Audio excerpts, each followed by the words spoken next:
অপপ্রচার চালিয়ে ১/১১-র মতো বিএনপিকে মিডিয়া ট্রায়ালের মুখে ফেলা হচ্ছে বলে অভিযোগ করেছেন দলটির ভারপ্রাপ্ত চেয়ারম্যান তারেক রহমান। এ সময় তিনি আরো বলেন, দেশের অস্তিত্ব ও জাতীয়তাবাদী শক্তির বিরুদ্ধেও ষড়যন্ত্র চলছে, তাই সবাইকে ঐক্যবদ্ধ থাকার আহ্বান জানান তারেক রহমান। রাজধানীর বনানীতে লেকশোর হোটেলে অনলাইন অ্যাক্টিভিস্টদের সম্মানে আয়োজিত ইফতার অনুষ্ঠানে এ কথা বলেন বিএনপির ভারপ্রাপ্ত চেয়ারম্যান। এ সময় তিনি বলেন, যে নির্বাচনে জনগণ ভোট দিতে পারবে সেই নির্বাচন প্রত্যাশা করে বিএনপি।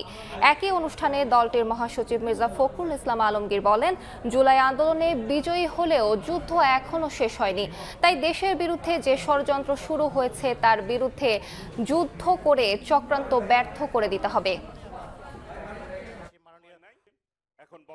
আমাদের যুদ্ধ শেষ হয়নি। 5ই আগস্টে আমরা একটা বিজয় অর্জন করেছি, যে এখন নতুন করে আবার আমাদের যুদ্ধ শুরু হয়েছে।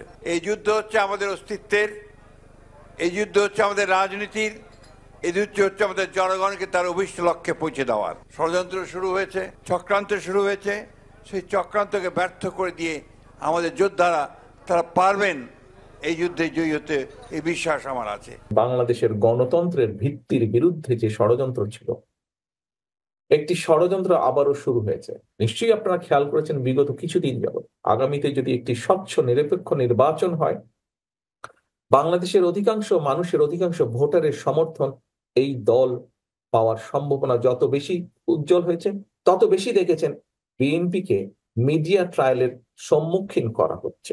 এই মুহূর্তে বাংলাদেশ জাতীয়তাবাদী দল তার সকল অনলাইন অ্যাক্টিভিস্টের সহযোগিতা যে কোনো সময় থেকে সবচেয়ে বেশি প্রয়োজন এখন।